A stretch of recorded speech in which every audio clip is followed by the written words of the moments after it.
একদিন এক গরম দুপুরে রসূলুল্লাহ সাল্লাল্লাহু আলাইহি ওয়াসাল্লাম একজন সাহাবীকে বললেন, তুমি কি জানো মানুষের জন্য সবচেয়ে উত্তম সাদকা কি?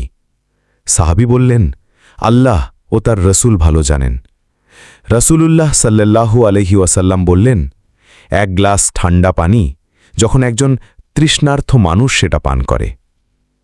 একদিন এক বৃদ্ধা মহিলা রাস্তার পাশে বসেছিলেন। তার হাত কাঁপছিল, মুখ শুকিয়ে গিয়েছিল, কেউ তাকে পাত্তা দিচ্ছিল না। এক ছোট্ট ছেলে, মাত্র ৮ বছর বয়স, দোকানে গিয়ে এক বোতল পানি কিনে দিল। বৃদ্ধা কান্না শুরু করে দিলেন, বললেন, বাবা, আজ ৩ দিন আমার কেউ খোঁজ নেয়নি, তুমি আল্লাহর পাঠানো ফেরেশতা। সেই রাতে সেই ছোট ছেলেটি তার মায়ের কাছে এসে বলল, আম্মু, আজ আমি রাসূলুল্লাহ সাল্লাল্লাহু আলাইহি ওয়াসাল্লামের হাদিসের মতো সাদকা করেছি।